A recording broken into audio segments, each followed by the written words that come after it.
ভোটে জয় পরাজয় কি হয় তা নিয়ে কংগ্রেস ভাবিত নয়। রাজ্যে প্রায় সাইনবোর্ডে পরিণত হওয়া কংগ্রেস দল এবার যে বাম ও তৃণমূল কারো সাহায্য না নিয়ে 294টি আসনে প্রতিদ্বন্দ্বিতা করার কথা ভাবতে পেরেছে, এতেই সবচেয়ে খুশি কংগ্রেস হাইকমান্ড।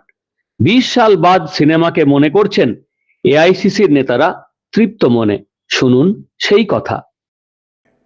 1962 में बॉलीवुड का एक सुपर सुपर सुपर हिट आया था और वो एक बंगाली फिल्म पर आधारित था।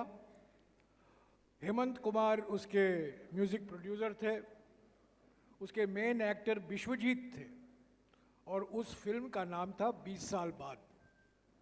वो 20 साल बाद फिल्म बंगाली फिल्म जिघांसा पर आधारित था। मैं इसलिए ये बात आपको याद दिला रहा हूँ क्योंकि 20 साल बाद कांग्रेस अपने ही बल पर पहली बार यहाँ लड़ रही है। ठीक 20 साल बाद 2006 में हम अपने बल पर लड़े, 2026 में हम अपने बल पर लड़ रहे हैं। Bureau report, morning time news.